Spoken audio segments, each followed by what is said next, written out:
Hello, my name is Patrick Mohende.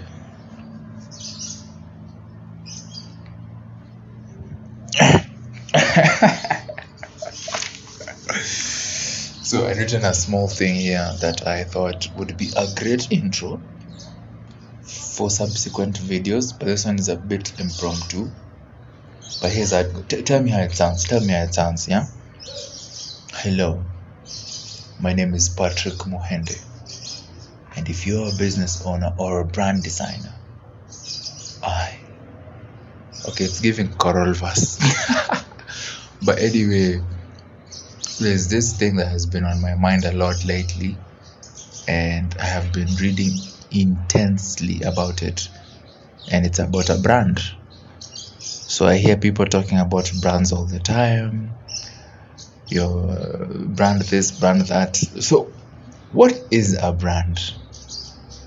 Let's start with what it's not, because our minds are wired to think of the negatives, like you lose a job, your first job in forever, and you keep dwelling on it, but you've been getting jobs after jobs after jobs. But this one time, it was not even your fault. It was out of control.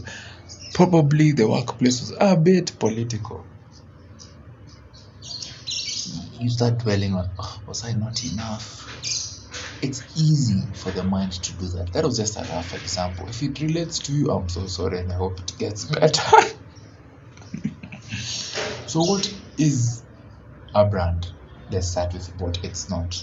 A brand is not a logo. I think you know that. A brand is not an identity. I think you know that. A brand is not even what the founder says it is. A brand is what your audience, your target audience, says it is. And that intro, though inorganic, is very true. This channel will be about helping brand designers and business owners really understand what a brand is. And I'll be the most important person you know. If your aim is to build a business by creating a brand, you might have the business acumen, but do you have what it takes to create a brand? And how do you know what a brand is? A brand is sustainable. And the brand, or a brand, is a strategic tool that will enable you to make more money over the years. And guess what's the best part? You can even charge higher. Let's bring it a bit closer home. Coca-Cola. Coca-Cola, you all know the stories. First year sold 2 bottles, etc.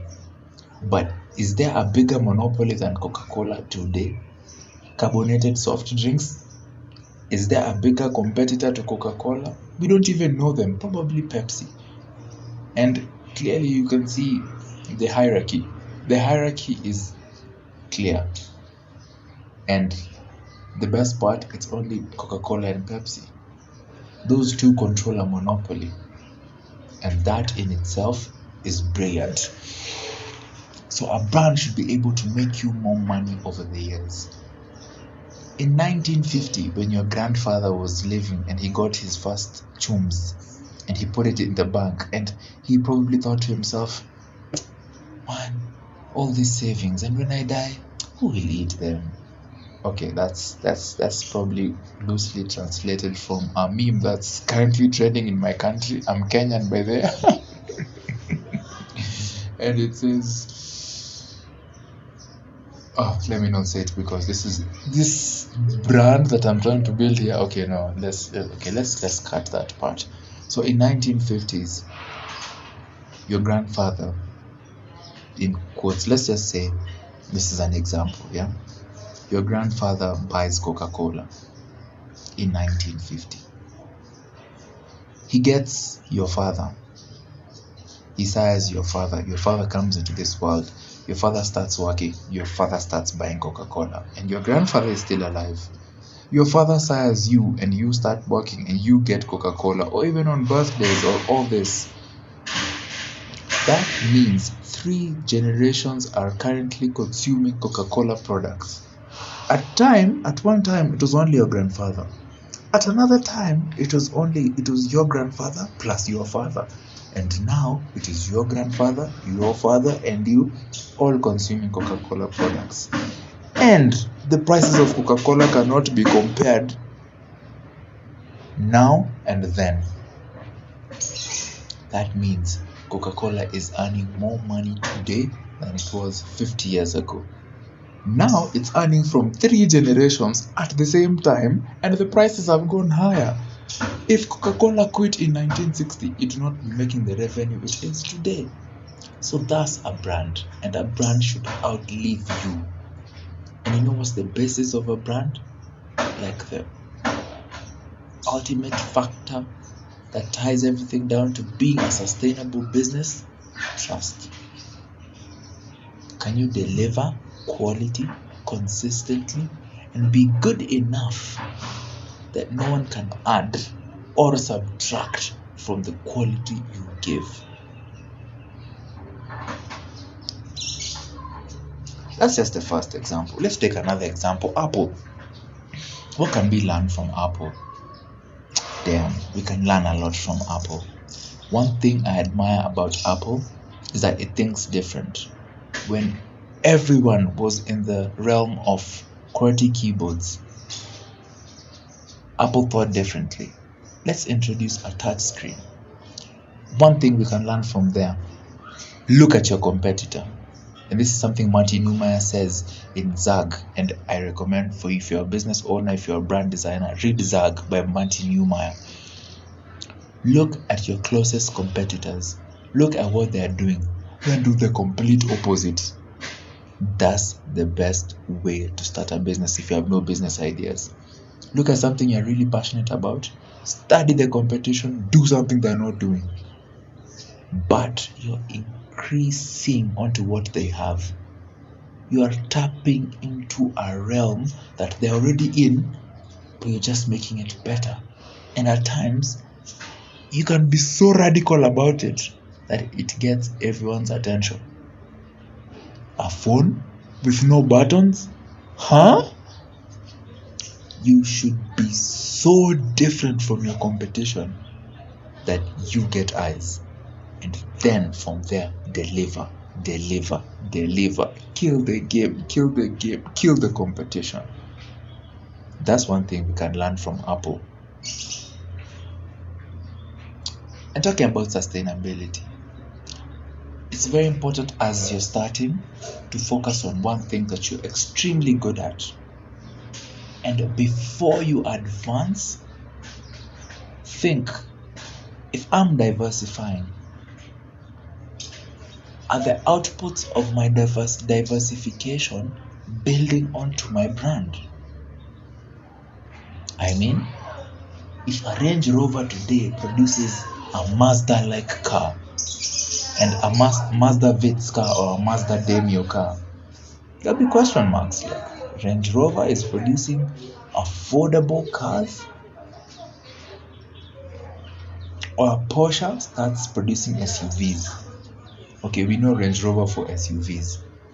What realm, what in the world are they doing in a small vehicle? I mean, KFC starts selling burgers today. I'm like, what is happening, man? Pizza Inn is selling sticky wings. What? A good brand extension builds on the brand that you already have. Let me give you a good example. Let's use Apple again. Apple has built an ecosystem, and that's what you should do if you're a business owner who wants to diversify but still inside the same brand. Build an ecosystem. I have a phone. I want a watch, and a watch is linked to the phone. Perfect.